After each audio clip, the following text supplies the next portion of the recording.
नमस्कार. आजच्या व्हिडिओमध्ये तुमचं सर्वांचं स्वागत आहे. आजच्या व्हिडिओमध्ये आपण पाहणार आहोत टाटाचा एक म्युच्युअल फंड, ज्यामध्ये तुम्ही 100 रुपयाची SIP स्टार्ट करून तुमची इन्व्हेस्टमेंट जर्नी स्टार्ट करू शकता. या व्हिडिओमध्ये आपण या फंडबद्दलच्या संपूर्ण डिटेल्स जाणून घेणार आहोत. हा फंड कशा प्रकारचे रिटर्न्स देतो, कोणकोणत्या कंपनीजमध्ये इन्व्हेस्ट करतो, याचे फंड मॅनेजर कोण आहेत आणि आपल्याला या फंडमधून कशा प्रकारे रिटर्न्स मिळतील, या संपूर्ण डिटेल्स आपण जाणून घेणार आहोत. तर व्हिडिओ कुठेही स्किप करू नका, म्हणजे तुम्हाला प्रॉपर समजेल की हा फंड काय करतो आणि कशा प्रकारची इन्व्हेस्टमेंट करतो आणि कशा प्रकारे आपल्याला रिटर्न्स देतो. तर चला व्हिडिओला स्टार्ट करूयात. पण व्हिडिओला स्टार्ट करण्याअगोदर जर तुम्ही चॅनलवरती नवीन असाल आणि चॅनलला अजूनही सबस्क्राईब केलं नसेल तर चॅनलला सबस्क्राईब करून ठेवा, म्हणजे असेच इन्फॉर्मेटिव्ह व्हिडिओज तुम्हाला या चॅनलवरती पाहता येतील. या फंडचं नाव आहे टाटा स्मॉल कॅप फंड. हा फंड मार्केटमध्ये आला 12 नोव्हेंबर 2018 मध्ये, म्हणजे या फंडला मार्केटमध्ये येऊन झालेले आहेत 6 वर्ष 2 महिने. या फंडची फंड साईज आहे 9,100 करोड रुपये. ही आहे 8 फेब्रुवारीपर्यंतची. 9,000 करोड रुपये लोकांनी या फंडमध्ये इन्व्हेस्ट केलेले आहेत. सध्याचा त्याचा NAV आहे 37 रुपये 80 पैसे. आणि जेव्हापासून हा फंड मार्केटमध्ये आला तेव्हापासून या फंडने जवळपास 26% रिटर्न दिलेले आहेत. 26% CAGR.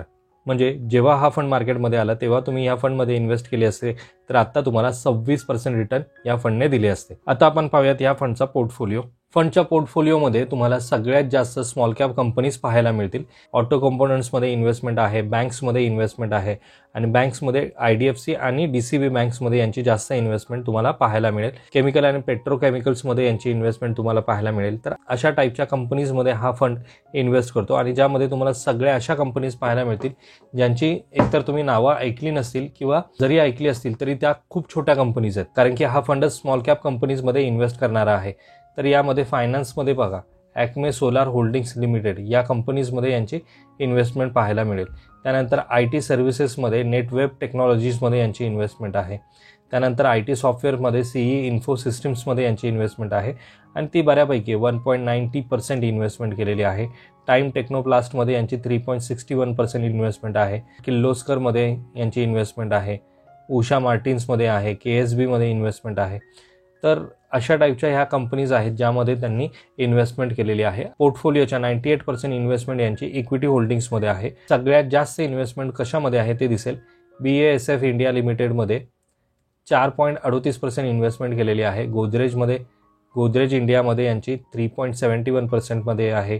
टेक्नोप्लास्टमध्ये आहे, किर्लोस्कर आहे, क्विस क्रॉपमध्ये आहे, IDFC फर्स्ट बँकमध्ये आहे. या टॉप 10 कंपनीज आहेत ज्यांच्यामध्ये त्यांची होल्डिंग्स आहे आणि ती होल्डिंग्स किती आहे? 33%. म्हणजे टॉपच्या 10 कंपनीजमध्ये सुद्धा यांची 33% होल्डिंग्स आहे.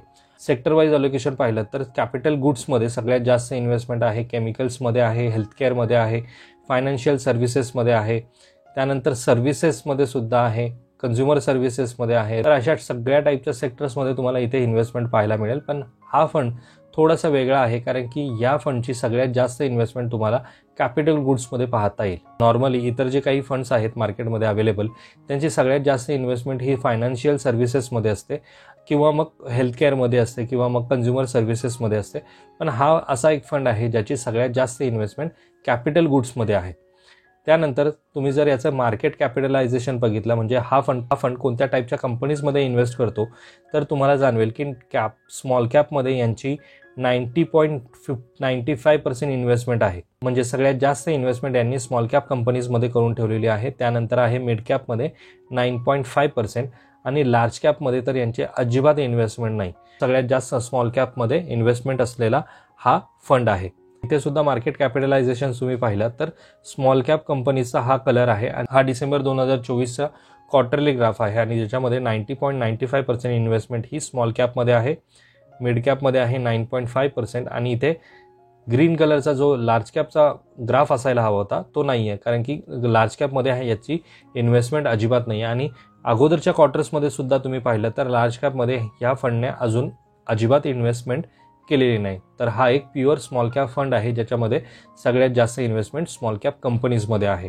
जेव्हापासून हा फंड मार्केटमध्ये आला तेव्हा तुम्ही ह्या फंडमध्ये इन्व्हेस्ट केलं असतं तर त्यावेळेस NAV होता 10 रुपये, फक्त 10 रुपयाचा NAV होता आणि आता त्या NAVची प्राईस झालेली आहे 37 रुपये 80 पैसे. म्हणजे ज्यावेळेस तुम्ही शेअर मार्केटमधनं एखादा शेअर विकत घेता त्या शेअरची प्राईस समजा 10 रुपये असेल आणि आत्ता त्या शेअरची प्राईस 37 रुपये असेल तर जवळपास 27 रुपये तुम्हाला प्रत्येक शेअर मागे प्रॉफिट झाला. तर हा फरक आहे म्युच्युअल फंडमधील इन्व्हेस्टमेंटचा.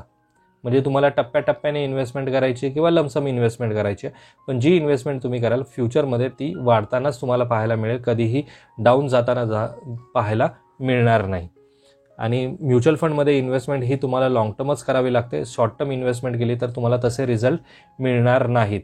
म्हणजे जसं आता की 1 वर्षापूर्वी काही लोकांनी जर समजा इथे इन्व्हेस्टमेंट केली असेल सप्टेंबर 2024मध्ये आणि 42 रुपये त्याची प्राईस होती त्यावेळेस, आणि आत्ता प्राईस आहे 36 रुपये, म्हणजे जवळपास 6 रुपये त्यांना लॉस झाला. पण हे कधीपासून? सप्टेंबर 2024पासून, म्हणजे जवळपास आत्ता त्याला 6 ते 7 महिने झालेत. पण 6 ते 7 महिन्यामध्ये तुम्हाला लगेच 10%चा ग्रोथ आणि 20%चा ग्रोथ मिळणार नाही. त्यासाठी तुम्हाला लाँग टर्म थांबावं लागेल, आणि लाँग टर्म थांबला तरच तुम्हाला रिटर्न मिळतील. आणि हा सुद्धा खाली का गेला आहे? कारण की सध्या मार्केट क्रॅश झालेलं आहे, मार्केट खाली आहे, आणि त्यामुळेच इथे तुम्हाला NAV जो आहे तो कमी झालेला दिसेल. पण जर 5 वर्षाचा ग्राफ पाहिलात तुम्ही, तर 5 वर्षामध्ये जेव्हा इथे मार्केट वर होतं, नंतर खाली झालं, एकदम खाली आलं 19 वरती, नंतर ते परत हळूहळू करत जरी मार्केट पडत असेल, जेव्हा मार्केट सावरतं त्यावेळेस त्याचा NAV तुम्हाला वाढलेला दिसेल. 1 वर्षापूर्वी तुम्ही 1,20,000 रुपये म्हणजे 10,000ची SIP सुरू केली असती या फंडमध्ये, तर आता त्या 1,20,000चे 1,34,000 रुपये झाले असते. म्हणजे 10,000 रुपयाची SIP 12 महिने तुम्ही भरताय, आणि आता 1,34,000 रुपये तुम्हाला मिळाले असते. म्हणजे ॲन्युअली रिटर्न्स तुम्हाला किती मिळत आहेत? 22% रिटर्न तुम्हाला हा फंड देतोय. त्यानंतर 3 वर्षाचे रिटर्न्स, म्हणजे जर 10,000चीच SIP तुम्ही 3 वर्ष चालू ठेवली असती तर 3,60,000 रुपये तुम्ही भरला असतात, 5,60,000 रुपये झाले असते. 5 वर्षापूर्वी 10,000ची SIP 6 लाखाची इन्व्हेस्टेड असती, 13 लाख रुपये तुम्हाला मिळाले असते. आणि जेव्हा हा फंड मार्केटमध्ये आला तेव्हापासून जर तुम्ही 10,000ची SIP सुरू केली असती तर आत्तापर्यंत तुमचे 7,30,000 रुपये जमा झाले असते, आणि त्यातून तुम्हाला मिळाले असते 18,95,000 रुपये. एवढा चांगला हा फंड आहे, आणि हा फंड मॅनेज करत आहेत चंद्रप्रकाश पाडियार. 2018पासून, म्हणजे जेव्हापासून हा फंड मार्केटमध्ये आला तेव्हापासून हा फंड मॅनेज करण्याचं ते काम करतात, आणि त्यांना आत्ता जॉईन केलेलं आहे जितेंद्र खत्री ऑक्टोबर 2023पासून. व्हिडिओच्या स्टार्टिंगला मी तुम्हाला सांगितलं की या फंडमध्ये तुम्ही 100 रुपयाची SIP भरून इन्व्हेस्टमेंट जर्नी तुमची स्टार्ट करू शकता. तर पहा, इथे मिनिमम SIP अमाऊंट किती दिलेली आहे? 100 रुपये. मिनिमम लमसम अमाऊंट दिलेली आहे 5,000. म्हणजे 100 रुपयाच्या SIPने तुमची इन्व्हेस्टमेंट जर्नी स्टार्ट करू शकता, किंवा जर तुम्हाला लमसम इन्व्हेस्टमेंट करायची या फंडमध्ये तरीसुद्धा तुम्ही 5,000ची मिनिमम इन्व्हेस्टमेंट भरून इन्व्हेस्टमेंट जर्नी स्टार्ट करू शकता. 100 रुपयाची SIP सुरू करताय तुम्ही 2018पासून, म्हणजे 7 वर्ष झालेले आहेत. 6 वर्ष झालेत ह्या फंडला मार्केटमध्ये येऊन, 6 वर्ष. आणि ह्या फंडने आत्तापर्यंत जवळपास 26% CAGR यांनी दिलेला आहे, या फंडने दिलेला आहे. तर 26%च्या हिशोबाने तुमची इन्व्हेस्टमेंट या फंडमध्ये असते 7,200 रुपये, आणि मिळाले असते 17,353 रुपये. म्हणजे एवढे जास्त रिटर्न्स या फंडने फक्त 6 वर्षामध्ये दिलेत. म्हणजे 7,000चे तुमचे डबल केले तरी 14,000 होत आहेत, पण ह्या फंडने 17,000 दिलेत. म्हणजे 6 वर्षामध्ये डबलपेक्षा जास्त व्हॅल्यू तुम्हाला यामधून मिळाली आहे. आता हीच अशाच प्रकारची इन्व्हेस्टमेंट जर 100 रुपयाचीच SIP तुम्ही सुरू करताय पुढचे 25 वर्ष, आणि याने अशाच प्रकारचे रिटर्न्स जर दिले तरी तुमची इन्व्हेस्टमेंट या फंडमध्ये फक्त 30,000 रुपये असणार आहे, फक्त 30,000 रुपये, आणि तुम्हाला त्यातून मिळणार आहेत 29,21,000 रुपये. एवढे जबरदस्त रिटर्न देणारा हा फंड आहे. आता यामध्ये मी 100 रुपयाची SIP यासाठी सांगतोय की बऱ्याच लोकांना SIP करण्याची इच्छा असते, पण त्यांचं इन्कम तेवढं नसतं. तर त्यांच्यासाठी 100 रुपयाची SIP असलेला हा फंड आहे, ज्यामध्ये तुम्ही इन्व्हेस्टमेंट जर्नी तुमची स्टार्ट करू शकता. जेव्हा तुमच्याकडे पैसे येतील किंवा तुमचा इन्कम वाढेल त्यावेळेस तुम्ही यामध्ये 500 रुपयाची SIP स्टार्ट करू शकता. तुम्हाला वाटते 500 रुपयाची SIP करायची, 500 रुपयाची करा, आणि 500 रुपयाची SIP पुढचे 25 वर्ष जरी चालू ठेवली तुम्ही तर जवळपास 1.5 लाख रुपये जमा होणार आहेत, आणि यातून आत्ताच्या जो CAGR आहे त्याच्या रिटर्न्सच्या बेसिसवरती तुम्हाला 1,46,00,000 रुपये 25 वर्षानंतर मिळतील. म्हणजे एवढे चांगले रिटर्न्स देणारे फंड मार्केटमध्ये सध्या खरंच आहेत, ज्यामध्ये तुम्ही इन्व्हेस्टमेंट तुमची स्टार्ट करू शकता. बरीच अशी लोकं आहेत की ज्यांना इन्व्हेस्टमेंट करायची असते, पण काही लोक असं सांगतात की म्युच्युअल फंडमध्ये पैसे गुंतवले तर तुमचे पैसे बुडतात किंवा तुम्हाला तेवढे मिळत नाहीत. तर त्यांनी एक ट्रायल म्हणून 100 रुपयाची SIP सुरू करा, 2-3 वर्ष SIP स्टार्ट करून ठेवून द्या त्याच्यामध्ये आणि तुम्हाला स्वतःच जाणवेल की त्याच्यामधनं तुम्हाला कशा प्रकारचे रिटर्न्स मिळतात आहेत. या व्हिडिओमध्ये जो फंड मी तुम्हाला सांगितला त्यामध्ये माझं कोणत्याही प्रकारचं बाईंग किंवा सेलिंगचं रिकमेंडेशन तुमच्यासाठी नाही आहे. हा एक एज्युकेशनल पर्पजसाठी बनवलेला व्हिडिओ आहे, ज्याच्यामध्ये तुम्हाला सांगितलं जातं की कशा प्रकारचे तुम्ही जी इन्व्हेस्टमेंट स्ट्रॅटेजी असायला हवी इन्व्हेस्टमेंट करण्यासाठी. पण कोणत्याही प्रकारची इन्व्हेस्टमेंट करण्या अगोदर पूर्णपणे विचार करून आणि त्याचे डॉक्युमेंट्स व्यवस्थित रीड करूनच तुम्ही तुमची इन्व्हेस्टमेंट स्टार्ट करावी. आजचा जर हा व्हिडिओ तुम्हाला इन्फॉर्मेटिव्ह वाटत असेल तर व्हिडिओला लाईक करा. चॅनलवरती जर तुम्ही नवीन असाल तर चॅनलला सबस्क्राईब करा. लवकरच भेटूयात आपण अशाच एका इन्फॉर्मेटिव्ह व्हिडिओमध्ये. तोपर्यंत बाय बाय.